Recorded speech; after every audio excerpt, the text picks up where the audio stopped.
So, what stops disease and what prevents disease? Let's talk about this, right? Let's try to give like a 5 minute conversation about the need to be healthy. So like being healthy is very simple, right? You have to control what goes in and out of your senses. Like companies today who are in tech, they understand, you know, the importance of sensing therapy. They also understand the importance of touch, right? Which is why all their applications have sensory. So when you press a screen on a laptop that has a fingerprint indication, you can move a icon or something like that. That is basically, you know, you using your touch. You know what I mean? So they understand that they have technology that can basically reverse disease if you just look into a screen and it detects you, like, facial recognition.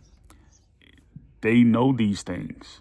They know these things. Like you can actually buy stock on the market that specialize in these type of products.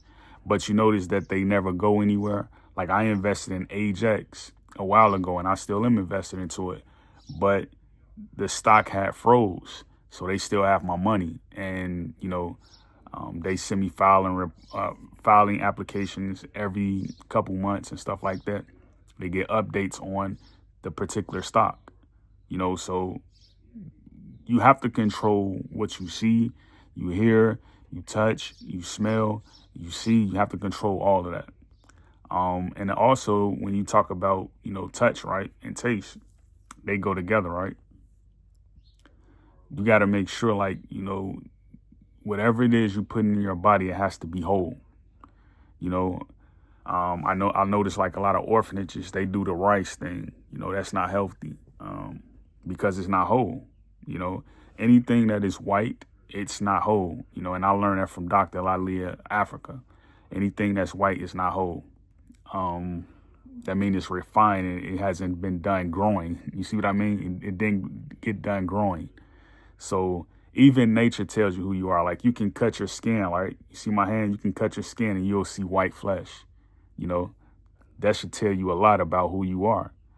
Um, so like health, right? You're eating. You can eat watermelon, right? All I ate yesterday were probably like, oranges and limes. Oranges and limes, right? You can eat oranges, limes, water, any type of fruit, right? It don't matter if it's an eggplant. You can eat eggplants because it's rich in chlorophyll.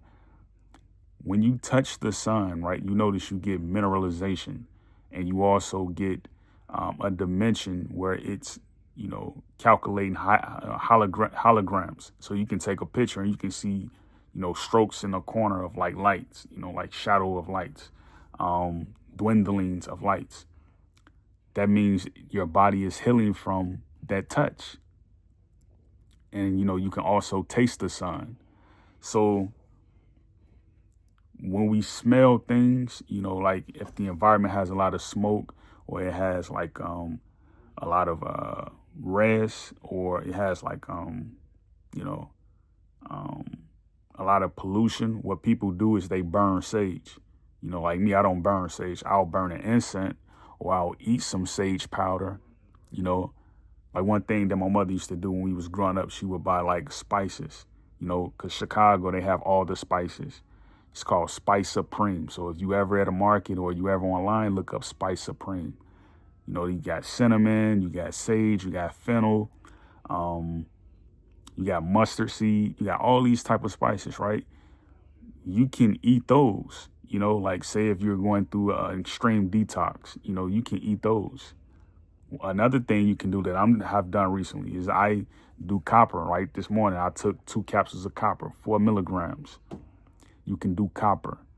You can do vitamins. You always want to take your vitamins too. I know it's a lot of people, they don't take vitamins, but you want to take vitamins. You know what I mean? Because like any type of mineral you're missing, you're going to get it out of supplementing, especially if you're not around trees a lot and you're not outside in the sun. You need to mineralize, get that intake up. and you also need to supplement. So those are things you can do. We're 5 minutes in. Great peace, Yakoki.